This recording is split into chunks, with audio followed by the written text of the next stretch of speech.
siempre es complicado filmar en locaciones reales, particularmente en la selva. Nosotros trabajamos en una comunidad que se llama Norte, cerca de Puerto, en el sur de Quintana Roo. Teníamos mucho apoyo de gente local que nos ayudaba, por ejemplo, a verificar que no hubiera serpientes en los lugares donde íbamos a filmar, que era el peligro más importante a considerar, porque las zonas donde estábamos filmando están muy alejadas de hospitales o clínicas donde pueda recibir atención médica. Entonces, además de que la gente de las comunidades nos ayudaba a buscar que no hubiera serpientes, y si había serpientes las reubicaban, o sea, las metían a una jaula y las iban a botar por ahí a algún lado de la selva. Aparte de eso, también teníamos gente entrenada como parte del equipo de producción en poder aplicar antídoto de veneno de serpiente por si alguien era picado. Y fuera de eso, pues tiene que haber como una parte de concientización de la gente que va a trabajar ahí. Muchos éramos de la Ciudad de México y luego no tienes esta conciencia de cómo cuidarte en esos espacios naturales. Siempre tienes que estar viendo hacia abajo, fijarte dónde pisas, moverte con cuidado. Son cosas que uno va adquiriendo poco a poco y vas entendiendo y vas conociendo. También teníamos instrucciones claras de no tocar cierto tipo de árboles. Hay árboles que te queman la piel, no estarse sentando en el piso así en cualquier lado. O sea, son como disciplinas y formas de trabajo que tienes que ir adquiriendo para que todo salga bien. Afortunadamente no tuvimos ningún incidente grave. Uno de los actores, el actor principal Maya, el que va narrando la película, tuvo un accidente, a pesar de que es el más hábil en manejarse en la selva porque vive y trabaja en la selva de manera natural. En una escena se clavó una espina en el pie que le atravesó como parte del dedo, y ahí sí lo tuvimos que trasladar a una clínica. Pero fuera de eso, en realidad tuvimos una filmación bastante segura, pero gracias a que lo preparamos y trabajamos en que esas condiciones fueran así. Creo que si te metes a la selva sin saber nada de esto y sin apoyarte de la gente local que conoce el lugar, etcétera, sí puede ser muy riesgoso. Entonces, son cosas que hay que trabajar desde el equipo de producción y concientizar muy bien a toda la gente que va a estar ahí trabajando, a que se fijen esos detalles y no esté nada más pensando en poner una luz o poner la cámara y olvidarse de todo el medio que lo rodea. Gracias.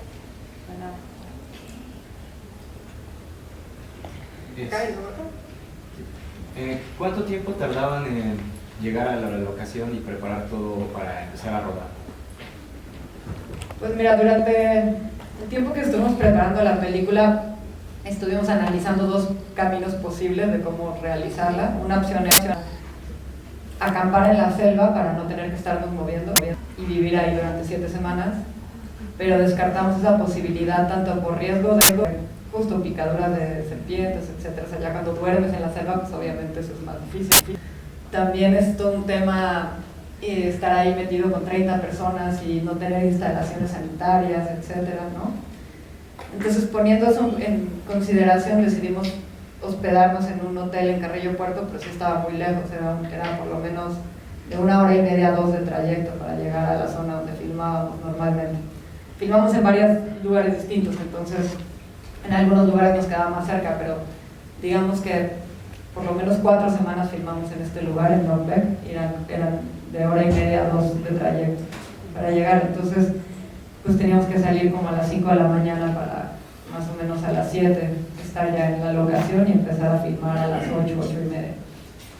Y fue un rodaje de 7 semanas. Creo que había uno acá y luego así. Buenas tardes.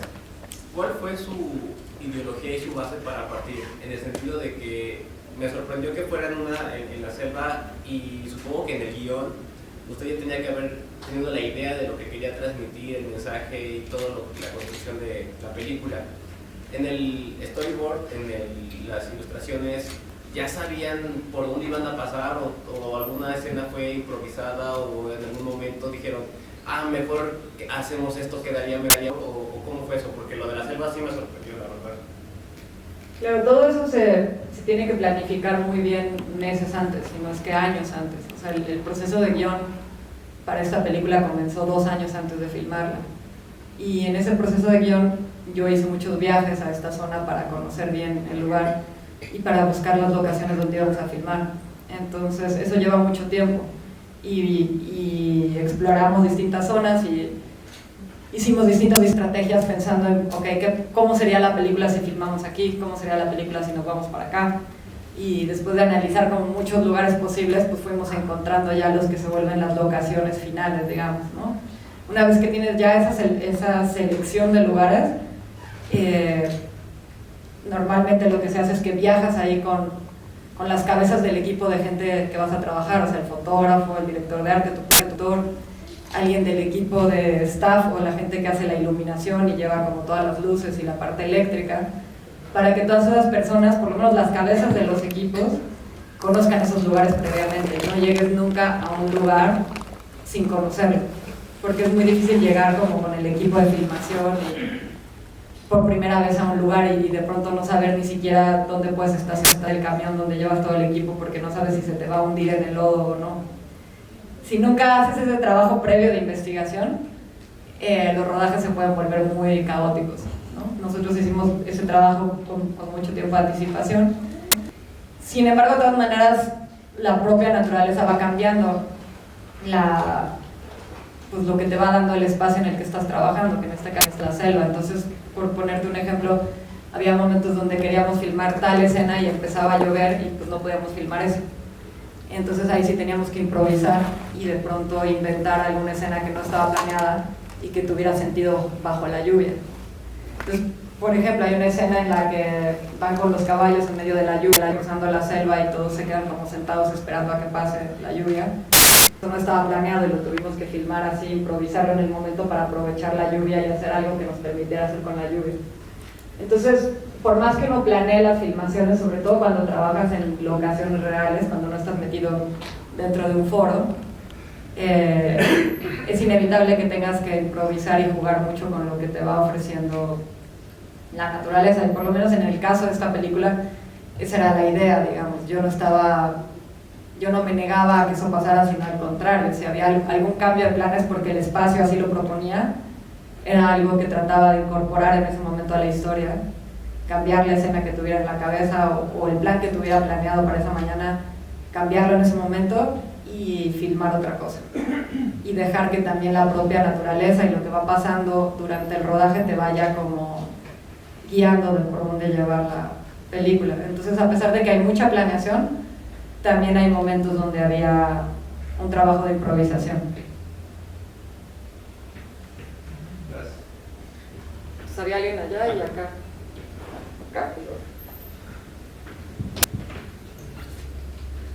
Hola, buenas tardes.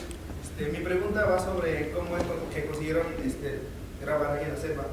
Supongo que hubo un gran procedimiento para conseguir el permiso, y si ese permiso tuvo un costo, o cómo fue que planearon todo eso. Sí, normalmente a veces cuesta o no dinero conseguir las locaciones, todo depende. En este caso, como íbamos a estar mucho tiempo trabajando en una comunidad en específico, hicimos un acuerdo con la comunidad para que gente de esa comunidad trabajara con nosotros y también se les diera una retribución económica que les sirviera al lugar y que nos facilitara también las condiciones de trabajo a nosotros. Pero bueno, eso es algo que es como un acuerdo que en cada película puede ser algo distinto, no hay como una regla específica. Gracias. Gracias. Bueno, primero que nada quiero felicitarte, Julen, porque creo que has construido una filmografía muy interesante. He tenido la oportunidad de ver las anteriores películas, no solo ahorita, sino cuando se estrenaron. Yo vivía en Ciudad de México, luego me vine a Plaza. Larga historia, eso no importa, perdón. Pero el asunto es que, como te das cuenta, hay muchos jóvenes que quieren, o sea, te preguntan cómo hacer cine. Y tus películas siempre han sido, pues, muy muy aventadas, muy desde confesiones digo Shakespeare y Víctor Hugo, que me imagino que fue por la relación con tu abuela, y ahí viste que había un potencial enorme de historia, pero luego en Epitafio encontrar una historia de época, de la conquista, pero hacerlo como súper mínimo, pero más bien eso es irse a subir a la montaña, y ahorita irte a la selva. Entonces la verdad es que mis respetos, creo que merece otro aplauso porque la verdad es que es... Mi pregunta, bueno, tengo muchas preguntas, pero estoy tratando de como condensarlas todas, es... Tú como creadora, como directora y también productora, que pues, tienes que hacer de todo esto para levantar tus proyectos, ¿crees que el panorama ahorita está más difícil en muchos aspectos, streaming, bla, bla, bla, pero para voces jóvenes que vengan, por ejemplo, de aquí, de Tlaxcala, que quieran hacer cine, empezando por cortos y lo que sea, y hacer ya un largometraje, ¿cómo verías la posibilidad de encontrar un productor? ¿Y qué consejo nos darías pues para lograrlo? Porque la verdad es que te has echado muchas montañas y bueno, eso sería un poco grandes rasgos y serie de dudas. Gracias por tu comentario, pregunta.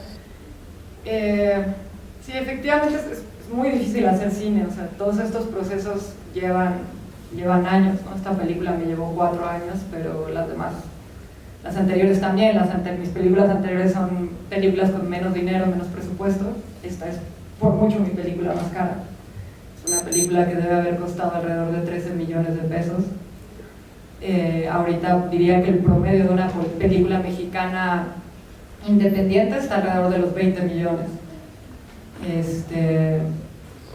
Y afortunadamente cada vez hay, creo, más apoyos para producción. Diría que no es tan difícil ahorita en México levantar una película, a diferencia de otros países como el resto de Latinoamérica, Estados Unidos, donde no hay tantos fondos para financiar películas, y hay muchos fondos específicamente, como dices, para cortos, para óperas primas o primeras películas, para documental específicamente, para escritura de guión.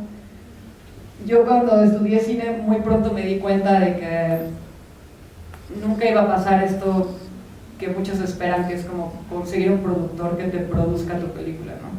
Me di cuenta que eso nunca iba a pasar, que solamente iba a pasar si yo me volvía mi propia productora y yo conseguía el dinero y yo escribía el guión y yo levantaba todo el proyecto cinematográfico. Y eso no ha cambiado después de que tengo 6 películas. O sea, la última que acabo de hacer también la estoy distribuyendo yo, ¿no? Ya ni siquiera la distribuye otra compañía. O sea, cada vez me encargo más de mis propias películas porque es la única manera de sobrevivir, digamos, ¿no? Y no es que hagas una película y después la segunda sea más fácil o llegue un productor y te resuelva el problema, ¿no? Entonces, lo bueno es que ahora creo existen la tecnología digital, digamos, hace que todo sea más fácil, ¿no? Y que no tengas que gastar tanto dinero.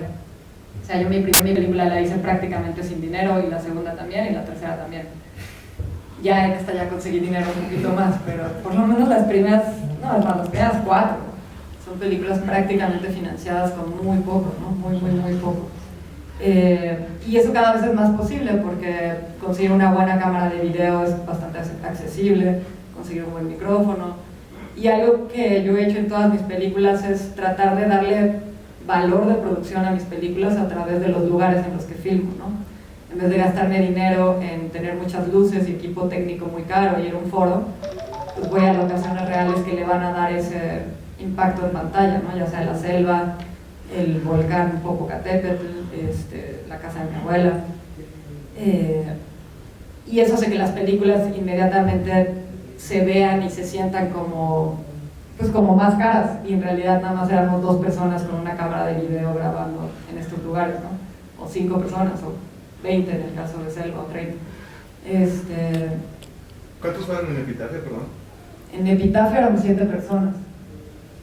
Y algunos, tal vez 10, incluyendo como a los sherpas que nos ayudaban a cargar las cosas para subir la montaña.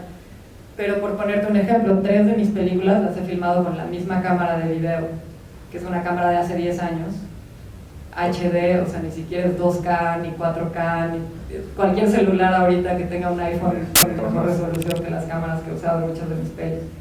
pero es otra cosa que también aprendí desde la escuela, o sea, que una película se vea bien no depende de qué tantos píxeles tienes en el sensor de tu cámara, sino que la sepas usar bien, ¿no?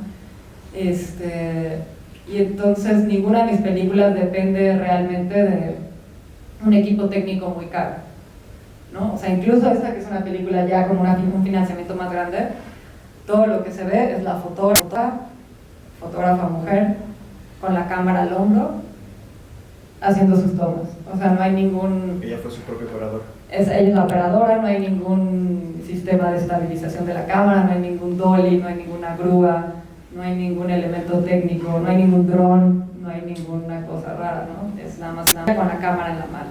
Y el tripié. Tramoya. Y tramoya, luces, algunas luces, pero básicamente todo lo demás es nosotros estar ahí en la selva, ¿no? Eso sí, un rodaje ya de 7 semanas, ya más tiempo, mucho más tiempo de planeación, mucho tiempo trabajando en conseguir a los actores, porque son actores, hay actores de Belice, hay actores mayas, hay actores de la Ciudad de México, es una mezcla de muchos lados, eso nos llevó mucho tiempo. Pero digamos que no es una película que se apoya en lo técnico y en tener mucho dinero, ¿no? Es más una película de ir a los lugares, trabajar ahí con mucho tiempo, etcétera, etcétera. Y creo que eso en realidad es accesible para cualquier persona. Y obviamente si vas a hacer tu primer película no recomendaría irte al sureste, la haces aquí en Tlaxcala, pero como hice yo con mi primer película, ¿no? Y lo haces con las historias que tengas a la mano, pero digamos que creo que todo eso ya es muy accesible y se puede. Pero creo que sí es necesario pensar en que uno mismo, tú eres tu productor y tú eres tu director y tú eres tu guionista y tú tienes que partir de que tú tienes que resolver esos problemas de financiamiento y ser tú responsable por tu película, porque nadie más lo va a hacer, ¿no? Como que nunca, incluso cuando ya te ha ido bien con tus películas, a mí nadie ha llegado a decirme te doy $1 millón para tu película, eso no, ni va a pasar. Entonces uno tiene que, desde que piensas en la idea de tu película, tienes que ser consciente de, o hacerte las preguntas como de cómo voy a hacer esto, ¿no? ¿Cómo lo voy a levantar? Entonces yo mi primera película pues la hice en casa de mi abuela con una cantidad de 2 personas, no dependía de nadie más que me ayudara, ¿no? Lo resolví sola. Ya para la segunda crecí un poquito, para la tercera dije, no, quiero hacer otra vez una película con 2 personas, para la cuarta crecí otro poquito, y así pues va variando. Pero sí es un camino complejo, pero se puede. En México hay muchos apoyos, de verdad la gente cree que no los hay, y hay muchos. Si le buscas un poquito, hay por todos lados. Bueno, y subsecuente, una pregunta que tengo más específica es sobre tu labor en dirección, porque, bueno, no sé si no todos eran actores profesionales o trabajaste con no profesionales también, y cómo precisamente con tantas responsabilidades, pues, o sea, no te volviste loca, en el sentido de volverte tiránica, o bueno, ya sabes que el director tiene que ser tirano o manipulador o lo que sea, si no es que no sale en el sentido, pues ya sabes, muy usurero de la profesión. Y no sé cuál es como tu camino, tu visión más bien en ese aspecto. Sí te vuelves un poco loco, o sea, sí es el rodaje más difícil que he tenido y no tenía que ver tanto con filmar en la selva, sino con tener de pronto a 15 actores juntos que hablan distintos idiomas y que vienen de universos completamente distintos, ¿no? Y al mismo tiempo tener que guiar a esos actores y guiar a todo el equipo de trabajo que está contigo. En este caso, de todo el grupo de hombres de chicleros que trabajan en la selva, la mayoría son no actores y son gente de la zona que se dedica al chicle o se dedicaba al chicle o tenía algún contacto como con ese proceso de cosecha de chicle. Entonces son actores no profesionales que nos llevó mucho tiempo encontrar en distintas comunidades. Hicimos un casting en muchos pueblos del sur de Quintana Roo y fuimos encontrando a los indicados. Hay 3 actores profesionales de la Ciudad de México, el líder, el capataz, el alto, moreno, el más viejito, el arriero, el que se encarga de las mulas, él sí es actor profesional también, y Gabino, el que tiene como la mandíbula chulita. Ellos 3 son actores profesionales, el inglés también, el cacique inglés también es profesional, y de ahí en fuera todos los beliceños, y la actriz principal beliceña también es actriz no profesional, nunca habían actuado en pantalla. Y aparte de que nunca habían actuado en pantalla, pues son beliceños, hablan inglés, no, ninguno de ellos habla español, y eso sumaba también un grado más de dificultad.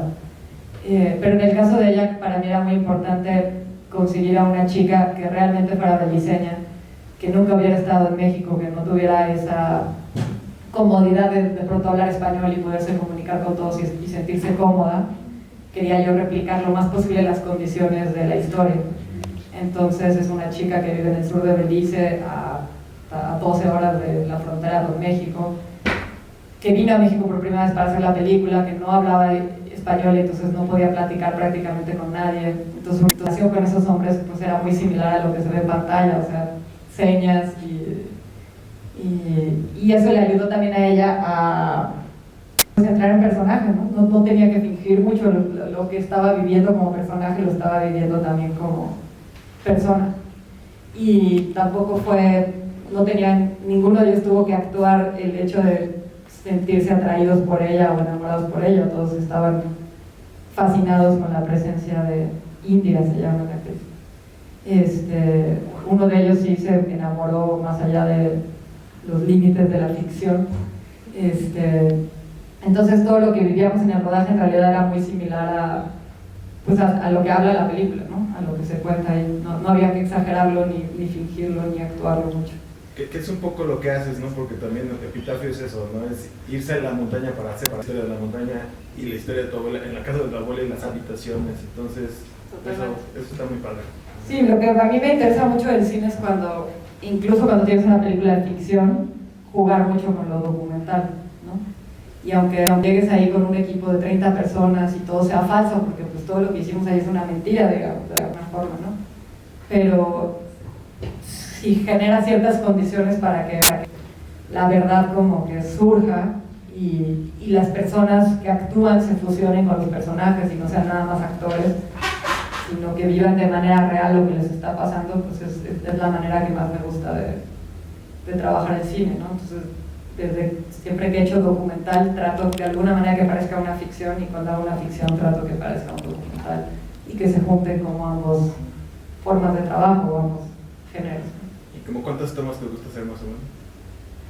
Depende mucho. Aquí hay veces con los actores que cuando no funcionan las cosas igual y repito 10 veces una toma, y de pronto hay otras tomas que se hicieron una única vez, ¿no? O sea, varía muchísimo. No me gusta filmar mucho, no me gusta filmar mucho porque se va perdiendo como la energía y la frescura y se vuelve muy tedioso también. Y por ejemplo, para un actor pedirle que repita más de 5 veces ya también se frustran y se vuelve un proceso como difícil, ¿no? Pero a veces hay que hacerlo, ¿no? Y cuando tienes actores no profesionales, una de las cosas que hago es, antes de empezar a filmar con ellos, enseñarles cómo es el proceso del cine y entrenarlos, para que sepan que si de pronto les tienes que pedir que repitan 8 veces, es normal y es parte del proceso, y no es que estén mal, sino que es así como se obtienen resultados. Entonces, aunque un actor se pare por primera vez ante una cámara de cine en su vida, tiene que tener un trabajo previo de entrenamiento para poder llegar ahí y estar bien, digamos, ¿no? Por ejemplo, los 2 hermanos mayas que eran chicleros y que se volvieron actores de la película, yo los conocí haciendo investigación buscando locaciones. Me los presentaron porque se dedicaban al chicle y me iban a enseñar cómo era ese proceso, y supe que quería que fueran actores en mi película y los fui entrenando durante un año para que llegaran a ese momento, ¿no? ¿Eso fue la preproducción, un año? Sí, bueno, más. digamos el desarrollo, lo que uno escribe guión, un par de años, ¿no? Pero entonces con ellos los vi unas 4 o 5 veces, en las cuales primero los conocí, después les pedí que hicieran un casting, después les pedí que hicieran otra prueba de casting, después les pedí que hicieran un entrenamiento, después un segundo entrenamiento. No es que puedas llegar y simplemente sacar la cámara y la gente de pronto se vuelva actores de la nada, ¿no? Con ella también hice mucho trabajo de preparación y son procesos bien largos, pero me gusta mucho encontrar gente como Indira, como la actriz que nunca había actuado en su vida y me parece que hace un papel increíble. Y que fue en el 2021, en los premios Ariel, se ganó la mejor actriz revelación.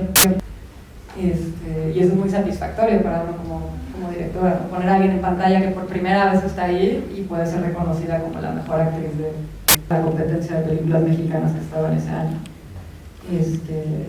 Obviamente no es fácil, pero es muy rico, y se basa un poco ese trabajo en encontrar a gente que se parezca al personaje que va a interpretar, ¿no? Indira tenía muchas cosas de ese personaje en ella, en su forma de ser, y por eso logra hacer ese buen match, una conexión. Bueno, por ejemplo,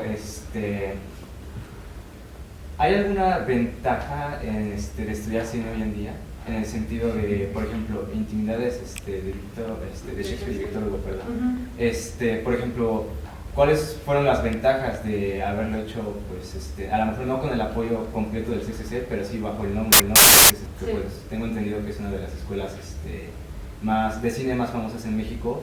Y bueno, me la han recomendado mucho, pero sí, pues me gustaría saber si realmente existe alguna facilidad extra por estudiar en ese tipo de escuelas, sí. Llámese NAC, llámese CCC, sí. Etcétera. Pues mira, todo, o sea, depende mucho. Por ejemplo, hay grandes cineastas que nunca han pasado por la escuela de cine, ¿no? Por ponerte un ejemplo, Carlos Regadas nunca estudió cine, ¿no? Y es probablemente el director más importante ahorita en México. ¿A mí de qué me sirvió? A mí me sirvió mucho para hacer mi primera película, porque contaba con el apoyo de la escuela, más allá del nombre. Pues la escuela me dio equipo de sonido, me dio una sala de sonido donde yo terminar la película, hacer la postproducción, o sea, todas las facilidades técnicas, digamos, las obtuve de la escuela, ¿no? Y son recursos que yo no tenía en ese momento. O sea, que sin la escuela no hubiera podido producir la película. A pesar de que yo busqué dinero por fuera, conseguí una cámara por fuera, hay muchas otras cosas que sí me las dio la escuela. Y otra de las cosas que es bien valiosa de la escuela de cine, y creo de cualquier escuela, es que hace relaciones de trabajo, ¿no? Entonces, yo, ahí conocí a mi actual pareja y esposo y productor de todas mis películas y editor, y que es con quien hago cine, pero también conocí a la fotógrafa de mi segunda película, al fotógrafo de mi tercera película, es decir, con la gente con la que yo estudié y que fueron parte de mi generación, he vuelto a trabajar en mis películas durante casi siempre, digamos, ¿no? Entonces, también en la escuela haces una red de trabajo con los cuales probablemente, si te animas a levantar tu proyecto de largometraje por primera vez, seguramente muchos de ellos estarán involucrados, ¿no? Y entonces ya no estás como tan solo, sino como que ya formas parte de un equipo. Es más fácil hacer un equipo para levantar una película porque ya conoces ahí otras personas que están, pues que comparten el mismo interés, ¿no? Y que también están empezando como tú, ¿no? Llevo muchos años dando clases de cine en otra escuela, que no es donde yo estudié, Escuela Superior de Cine se llama, y definitivamente no es que en la escuela aprendas a ser director, ¿no? O sea, eso como que nadie te lo puede enseñar. Puedes ver muchas películas, puedes analizarlas, te pueden dar muchos consejos, te pueden enseñar a hacer presupuestos en una tabla de Excel, y te pueden enseñar a editar y usar los softwares, ¿no? Que es lo que aprendes en la escuela. Pero eso no te va a convertir en un cineasta. O sea, lo único que te va a convertir en cineasta es que tú tengas la determinación de hacerlo. Con lo que hayas aprendido en la escuela, o lo que hayas aprendido en la vida, o lo que hayas aprendido en tutoriales de YouTube. Eso es algo que no se puede enseñar, ¿no? Y el cómo dirigir y cómo le hablas a un actor, o qué te gusta, qué te interesa, sobre qué quieres escribir, pues todo eso no te lo van a enseñar en la escuela, ¿no? Diría que es nada más un apoyo que muchas veces va encaminado más hacia lo técnico y a guiarte a que puedas tal vez cometer tus propios errores y tu proceso de experimentación dentro de un marco escolar, y no tú solo luchando contra el mundo, digamos, ¿no? La escuela te da un poco ese cobijo, pero no creo que sea indispensable para nada. Y bueno, por ejemplo, otra pregunta referente a cierta cosa. No sé si tenga algo que ver o algo por el estilo, pero bueno, ¿por qué o sea, a mi sentir, la tendencia como hacia la oscuridad? Por ejemplo, en Selva Trágica, en las escenas de noche, pues son muy, muy oscuras, ¿no? O sea, sí se ven las partes, en algunas partes de las personas, pero siguen siendo escenas muy oscuras. Y lo mismo en Intimidades con Shakespeare y Víctor Hugo, ¿no? Hay muchas escenas a contraluz y e incluso también en Epitafio la niebla pues es como impide ver realmente a los actores, ¿no? Claro. ¿Hay alguna como razón artística detrás, una preferencia hacia la oscuridad o algo por el estilo? No realmente, ahorita sí noté que la proyección se ve más oscura de lo que es la peli. Si luego la buscan en Netflix, la pueden ver ahí también, está como mucho más vivo. Aquí se veía más oscuro. Pero bueno, en la selva sí en particular queríamos resaltar la oscuridad de la selva porque es una de las características que la hacen como más tenebrosa y propicia también a que nos invente historias y leyendas. Porque sí es muy fuerte darte cuenta, por ejemplo, cuando estás dentro de la selva, como a las 4 de la tarde ya se hace de noche prácticamente.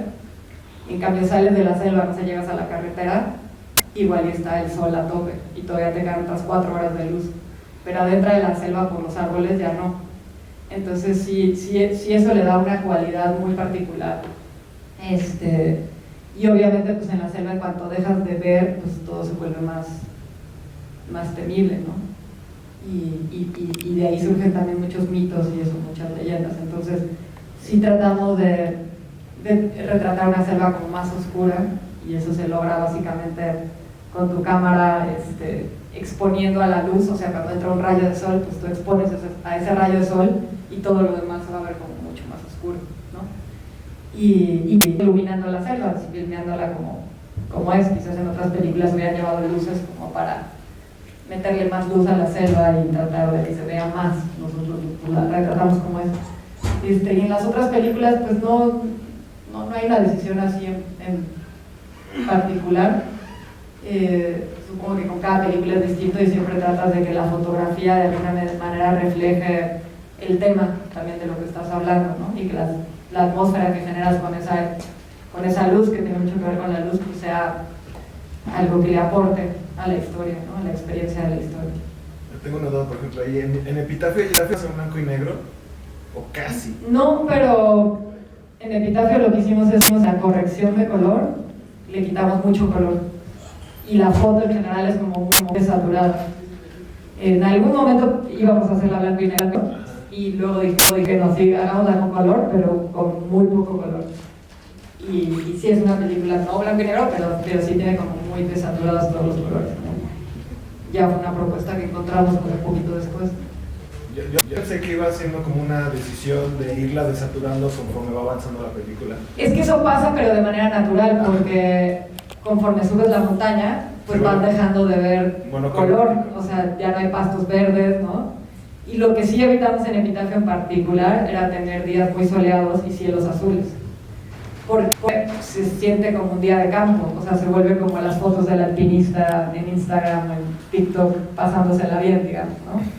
Y nosotros no queríamos que nuestros personajes se la pasaran bien, queríamos que nuestros personajes fueran sufriendo lo que se siente subir una montaña. Y sí se siente, porque yo subí el pico de Orizaba justo como un año antes de eso, no llegué a la cima, pero fue puro flashback de esa experiencia y por eso es algo que me gusta mucho de esa película en particular. Quería preguntarte si en piano podemos encontrar pósters, o sea, en las oficinas, algo así. ¿De Epitafio? Ajá. No sé. No sabré decir. Okay. Nosotros tampoco llegamos nunca a la cima, confesar. Sí, bueno, primero quiero felicitar todo el trabajo que usted ha hecho y me surge una duda en cuestión de cómo es que usted decide filmar la película basada en la travesía de Diego de Ordaz para llegar al Popocatépetl. ¿Qué es lo que la motivó a llevar esa historia? Porque actualmente ya se está haciendo más series, películas respecto a la conquista de México. Sí. Y bueno, creo que vivimos con el estigma como tlaxcaltecas de que somos traidores, por así decirlo. Entonces me llamó mucho la atención y por eso es que hago esta pregunta. ¿Qué es lo que igual filmar esa historia? Es la primera y única película que ha representado a los tlaxcaltecas bajo una luz positiva. Ah, sí. Que eran los indígenas de Huejotzingo eran los que en teoría acompañaron a nuestros conquistadores. La idea original fue de Rubén Imas, el codirector de la película. Yo me sumé, cuando ya entendí qué quería hacer con la película, me sumé yo porque me gustó mucho la idea. Y fue básicamente por estar leyendo a Bernal Díaz de Castillo y él encontró este párrafo donde habla de la hazaña de subir al Popocatépetl, que literal es nada más un párrafo, no se describe más, pero ahí se le ocurrió, o sea, dijo, aquí hay una película porque son solo 3 personajes y un volcán, ¿no? Y entonces era la oportunidad de hacer una película de la conquista sin meterte con grandes batallas, ¿no? Ejércitos, pueblos enteros. Entonces, eso fue lo que tomó la idea de hacerlo, o sea, las posibilidades reales de que con muy poco dinero podíamos hacerla. Entonces, era una apuesta, pues eso, muy minimalista. A pesar de eso, pues tratamos de revestir la película lo más posible en el sentido de conseguir actores náhuatl que representaran a este pueblo de Huejotzingo, vestirlos bien como debía de ser, hacer una investigación adecuada. Hicimos también un trabajo con efectos visuales para dibujar las pequeñas ciudades que se ven ahí desde la cima del volcán, ¿no? Pero bueno, fuera de eso es una película resuelta entre muy poquitas personas, con muy poquito dinero, y siempre nos ha sorprendido, creo a mí, a Rubén, como el poco cine sobre historia, digamos, que hay en México, ¿no? Hay muy poco cine que hable de la historia de México. Y como dices, ahora en la tele está pasando un poquito más, pero diría que hay muy pocas buenas películas que hablan de la historia de México. Y una de ellas es una película que nos gusta mucho y que nos inspiró mucho para hacer Epitafio, que se llama Cabeza de Vaca, de Nicolás Echeverría, que también toca temas de la conquista, pero en realidad es un tema poco explorado. Yo creo que por lo difícil que es, porque muchos se imaginan que a fuerzas hay que recrear todas estas batallas y estas grandes poblaciones, ¿no? Si te metes en ese tema, pues sí, necesitas muchísimo dinero. Pero pues siempre hay maneras de contar, de hablar de la historia sin meterte en tantos problemas de producción, que fue lo que hicimos nosotros.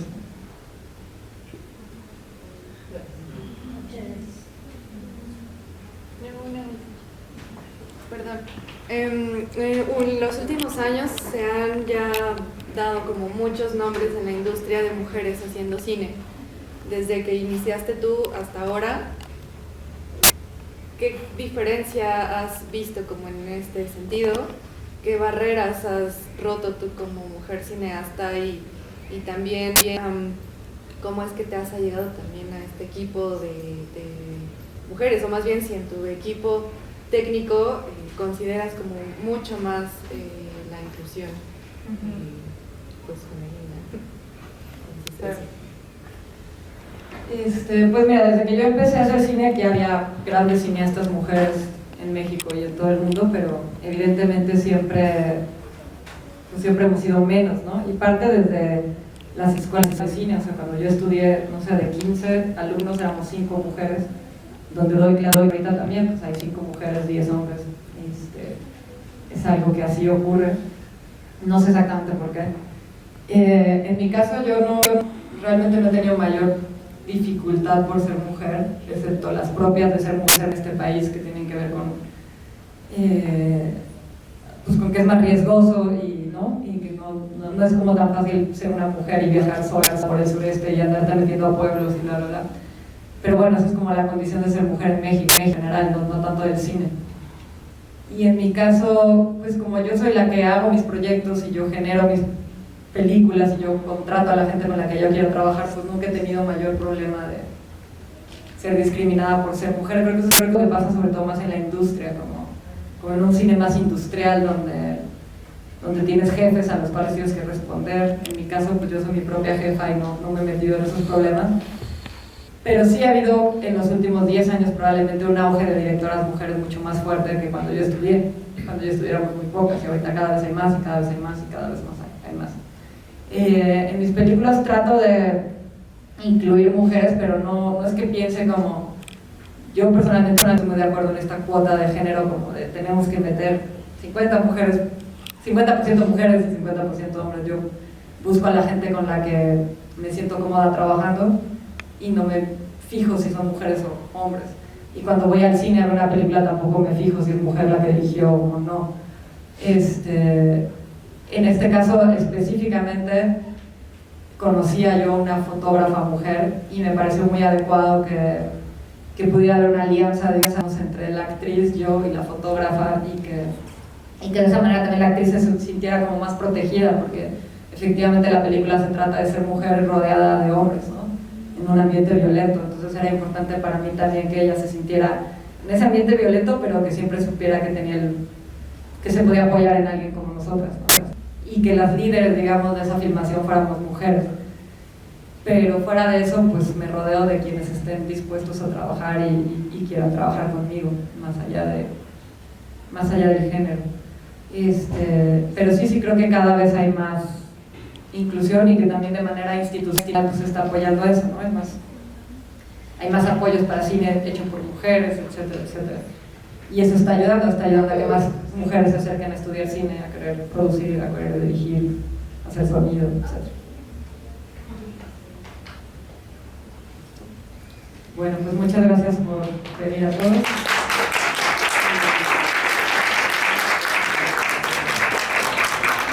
Cualquier cosa en redes sociales me encuentran como Mala Cosa así, o el nombre de la película. Cada película tiene sus páginas. Gracias. Gracias.